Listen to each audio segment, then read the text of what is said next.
Bonjour les amis, bienvenue sur la chaîne pour une des toutes dernières vidéos de l'année 2023 et je voulais vous parler de cinéma et notamment des flops, des films qui ont vraiment pas fonctionné au cinéma, mais principalement en fait les films qui m'ont déçu ou que j'ai trouvé vraiment ultra nuls. C'est pas un flop au niveau du box-office, au niveau des spectateurs, c'est vraiment mon avis à moi complètement subjectif.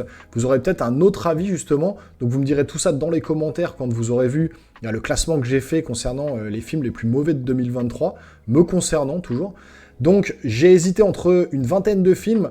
Franchement, ça a été dur de faire un classement parce que j'ai vu vraiment beaucoup de boosts cette année. Je vous parle vraiment des flops des films que j'ai vus au cinéma parce que j'ai vu des films Netflix, j'ai vu des films un peu à droite, à gauche, dans tous les sens. Je vous parle vraiment des films que j'ai vus en salle. J'ai été voir après une quarantaine de films cette année, voire un petit peu plus. Il y a peut-être quelques films Netflix dans le flop, mais en tout cas... Voilà, je voulais vous montrer tout ça, c'est mon ressenti à moi, c'est mon avis de spectateur. Vous me direz, vous, en commentaire, ce que vous en pensez. Donc je vous ai compilé tout ça, on va regarder ensemble et restez jusqu'au bout, je vous montrerai à la fin les 10 autres films avec lesquels j'ai hésité quand même pour faire ce classement. Donc on y va, c'est parti, je vous donne mon flop 2023 des films au cinéma.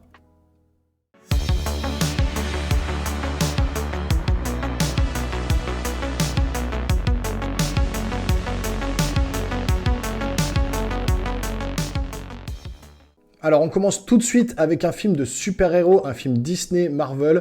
Je veux bien sûr parler de The Marvels en 10e position.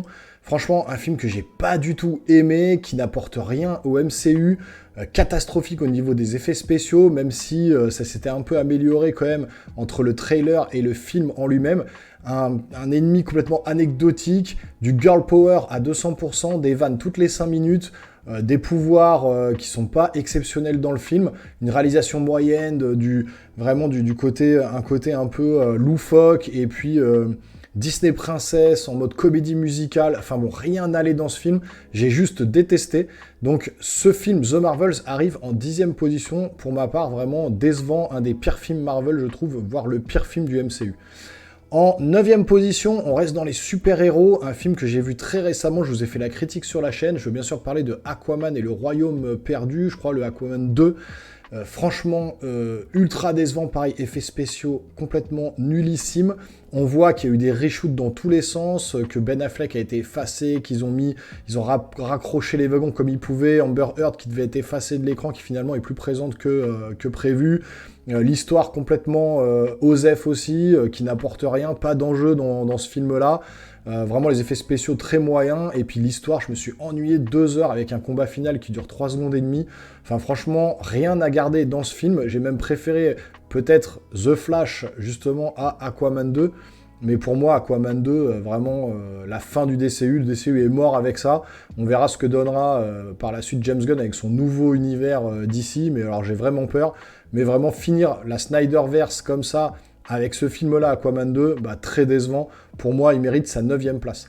En 8e position, vous savez, je suis un fan de films d'horreur. J'ai adoré Evil Dead, premier du nom, le remake, alors les anciens dans les années 80, mais aussi le remake de 2016, je crois, ou 2018, je ne sais plus exactement la date, ou 2013, je ne sais plus, ça date un petit peu. Il y a eu un remake de fait. J'avais adoré le premier Evil Dead. Là, le deuxième Evil Dead Rise, c'est complètement nul. Woke à 200%, des transgenres, des lesbiennes, des personnages de tous bords, machin, pour amener un message politique sur le féminisme. Je vous ai fait la critique, d'ailleurs, on voit en gros plan à un moment donné, le féminisme n'est pas une maladie, je sais pas quoi, enfin c'est n'importe quoi, apporter des messages politiques dans le film est très mal construit, c'est complètement débile, enfin franchement j'ai trouvé ça nullissime. Il n'y a rien qui va au niveau de la réalisation du scénario, c'est complètement idiot, et ce film-là, à 1000% woke, franchement, Evil Dead Rise, acheté à la poubelle, il arrive en 8e position.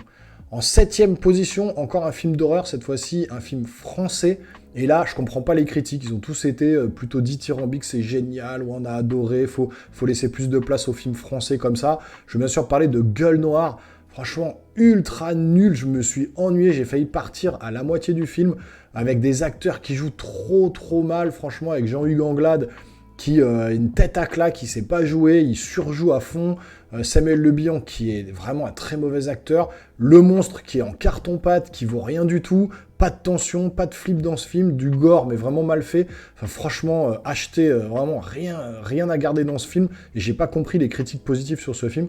En tout cas, Gueule Noire arrive pour moi en 7e position. Ensuite, on passe à la 6e position, toujours un film d'horreur. Franchement, cette année, il y a eu beaucoup de films d'horreur, mais vraiment tous plus nuls les uns que les autres, hein. D'ailleurs, j'en reparlerai aussi dans les derniers films qui sont à la fin, les films avec lesquels j'ai hésité, comme je vous ai dit en début de vidéo. Mais là, en 6e position, c'est Thanksgiving, avec Patrick Dempsey dans le rôle principal. Qu'est-ce que c'était nul! On aurait dit un téléfilm, une telenovela, avec vraiment des morts complètement idiotes. Un scénario, mais alors vraiment rédigé par un enfant de 5 ans sur fond de Black Friday. Tout le monde s'entretue, enfin c'est n'importe quoi. Des scènes de mort complètement idiotes. Le scénario, les acteurs, mais c'est une catastrophe. Des décérébrés, ils ont rien dans le crâne. Donc non, franchement, complètement nul. Il arrive en 6e position. Là, on va arriver dans le top 5 et en 5e position, et c'est là que j'ai eu du mal à mettre le top 5. Top 5, donc le 5e film, c'est En eau très trouble, ou The Meg 2 en anglais, avec Jason Statham. Et là, c'était ridicule. On rigole tout le long du film, c'est nul, mais nul vraiment. La réalisation est zéro, on voit que c'est un film qui a été fait pour le public chinois. Jason Statham, on fait des caisses, le requin, cette fois il y en a 2, ils vont au fin fond de l'océan, il n'y a rien de crédible. Les 2 requins reviennent à la surface, Jason Statham arrive à tuer le requin avec une pale d'hélicoptère, enfin c'est n'importe quoi. Franchement, ce film, j'ai soufflé plusieurs fois devant l'écran et je me suis dit, mais comment on peut donner du pognon à ce genre de production-là? Et donc pour moi, en 5e position, voilà, En eau très trouble, clairement. En 4e position, et là j'ai été très déçu, les Chevaliers du Zodiaque, alors qui pourrait s'appeler Le Chevalier du Zodiaque, parce que là on est sur des effets spéciaux type PS3, un jeu d'acteur ultra nul, à part peut-être Seiya qui s'en sort un peu mieux que les autres. Les effets spéciaux, pareil, les attaques, normalement ça doit être emblématique. Là, c'est complètement nul, on s'ennuie devant le film. C'est surtout très mal réalisé, ça fait téléfilm aussi. Et puis, vraiment, rien n'est respecté sur l'univers de Saint Seiya. Le nom des personnages, à part Seiya, franchement, Iki, qui s'appelle plus Iki, qui s'appelle Nero. On voit pas les autres chevaliers. Voilà, c'est ultra mal joué. Famke Janssen qui joue très mal, etc. Enfin... Tout est à jeter dans ce film, rien d'intéressant. Voilà, faut arrêter de faire des films sur des mangas, des trucs comme ça marche pas, comme Dragon Ball Evolution, etc.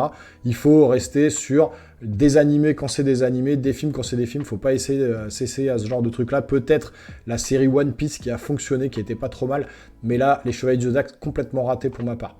Donc là, on arrive dans le top 3, franchement, et le 3e film qui arrive dans mon flop, c'est Hypnotique avec Ben Affleck, et c'est juste ultra nul aussi. J'ai failli partir de la salle, j'avais emmené ma femme au cinéma en lui disant « Tu verras, c'est bien, il y a des bonnes critiques, ça a l'air pas mal. Oh, » Comment j'ai eu une mauvaise inspiration sur ce coup-là, j'ai failli quitter la salle, ma femme m'a dit « Mais qu'est-ce que tu m'as emmené voir ?»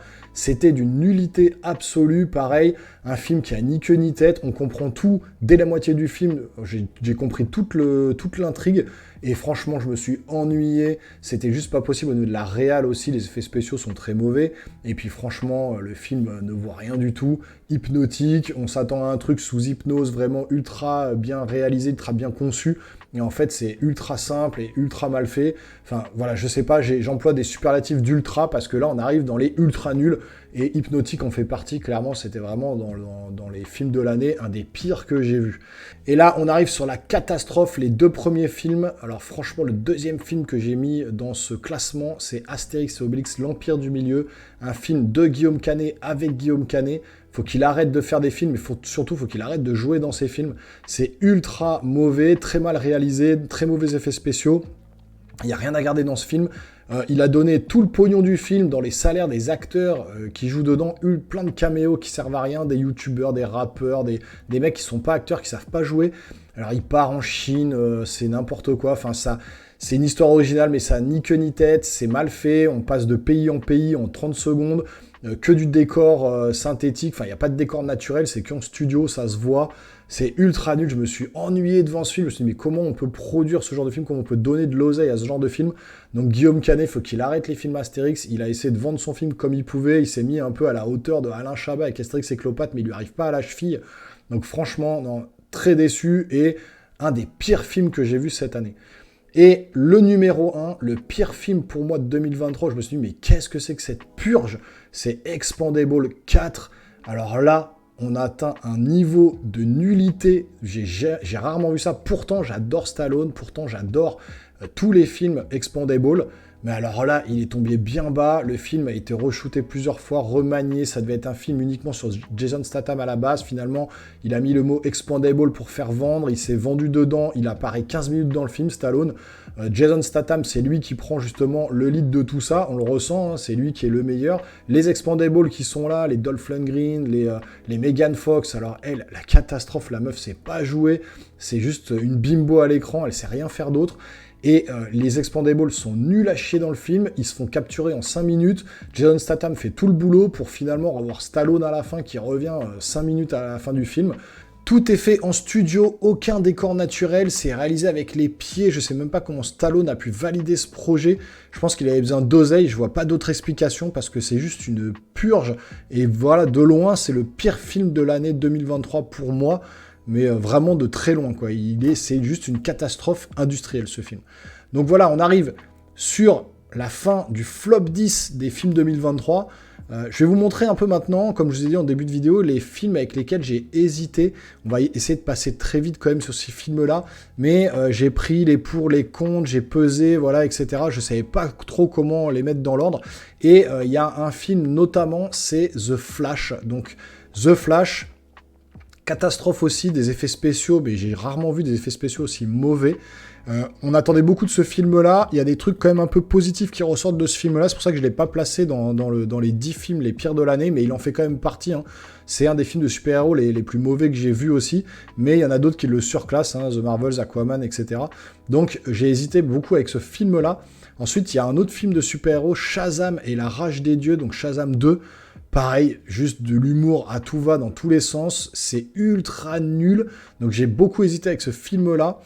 Ensuite, on a encore un autre film de super-héros, Blue Beetle, retour dans les années 90. Alors, il n'était pas ultra mauvais, mais quand même ras des pâquerettes, ce film-là, avec un casting très woke aussi. Hein. On est sur des Mexicains, ça parle mexicain tout le long, ça fait des blagues à 2 balles. C'est vraiment complètement nul.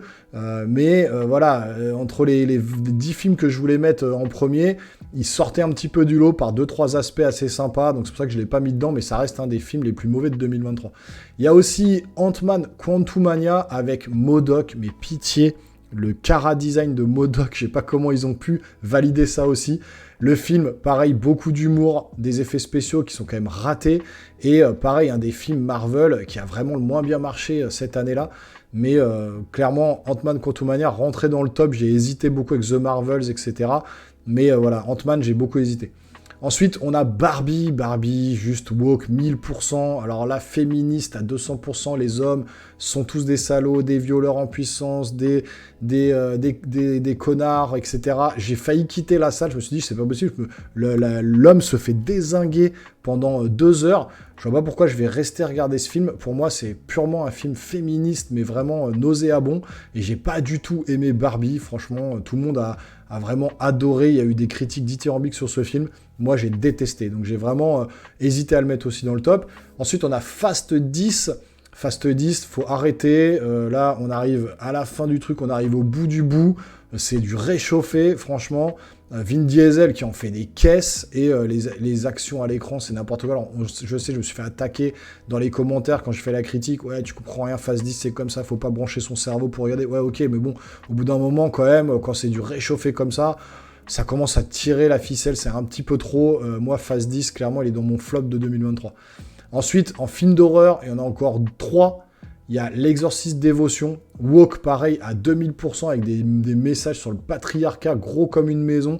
Mais alors le wokisme, vous savez, le dégoût que j'ai de cette mentalité-là, de cette idéologie-là, c'est vraiment pas parce que les réalisateurs veulent faire du wokisme, c'est juste parce qu'ils doivent cocher des cases et que les boîtes de prod leur demandent de mettre tous les trucs, les minorités dans tous les sens, les mettre en premier plan et mettre les hommes blancs vraiment vus comme des salauds dans les films.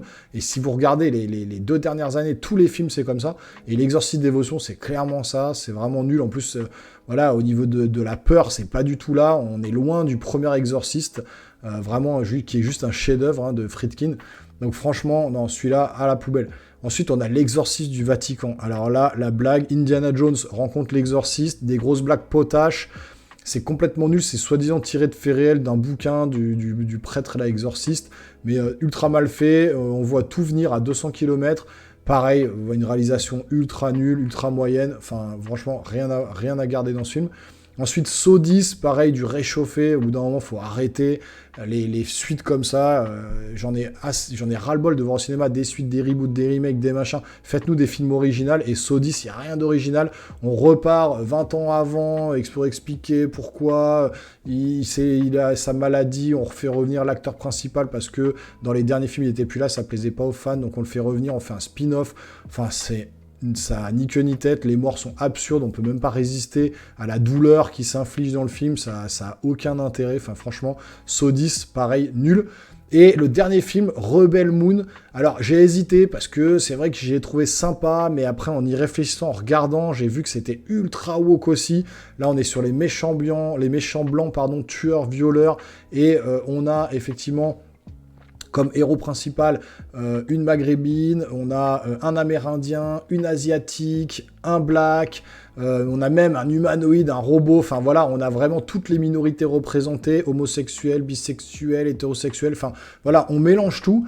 Et là, je comprends pas Zack Snyder, c'est vrai qu'en ayant revu le film, en me refaisant un peu l'idée, le film est sympa, ça reste sympa, c'est vrai. J'ai fait ma critique, je vous ai nommé ça, c'est sympa. Mais c'est vrai qu'on m'a fait remarquer qu'il y avait du wokisme, et c'est vrai que j'en avais pas parlé, mais c'est exacerbé dans ce film. C'est vrai que je l'ai revu. Et c'est vrai que c'est un petit peu trop poussé, même si je trouve que les plans, les ralentis, l'univers original est sympa. On est sur les 7 mercenaires, sur du Warhammer, sur tout ça. C'est vraiment assez intéressant. Mais voilà, trop poussé dans le wokisme, dans les trucs. Et j'ai hésité entre fin du top ou début du flop, puisque je vais vous faire justement une vidéo top des films en 2023. Donc le top 10 avec aussi 10 films avec lesquels j'ai hésité. Mais là, voilà. En tout cas, j'ai mis Rebel Moon dans les flops. Mais bon, ça aurait pu être entre les deux. Mais franchement, voilà, c'était pour pinailler un petit peu. Donc on arrive sur la fin de la vidéo. Voilà, vous avez vu mon flop 10 et les 10 films avec lesquels j'ai hésité. On est sur une vingtaine de films vraiment qui méritaient vraiment pas grand-chose. C'est vraiment des films qu'on oublie très rapidement, qui sont très vite oubliables. Mais en tout cas, voilà, j'espère que cette vidéo vous a plu. Si vous n'avez pas du tout les mêmes idées que moi, ou vous n'avez pas du tout le même flop que moi, n'hésitez pas dans les commentaires à me le dire. On en discute toujours posément, avec gentillesse. On n'est pas là pour s'insulter. Chacun a son avis, wokisme ou pas. On peut réagir d'une façon ou d'une autre sans partir dans des délires et des insultes. Donc je vous prierai de rester courtois et on en parle dans les commentaires. N'hésitez pas, si la vidéo vous plaît, si la chaîne vous plaît, à vous abonner, à activer la petite cloche et à lâcher un gros pouce en l'air, ça aide concrètement la chaîne. Et nous les geeks, on se voit très rapidement sur une prochaine vidéo. Je pense le top 10 des films en 2023, qui sera peut-être la première vidéo de l'année 2024. En tout cas, portez-vous bien, passez de bonnes fêtes de fin d'année, un bon réveillon du nouvel an. On se revoit très rapidement sur la chaîne, les geeks, portez-vous bien, ciao ciao.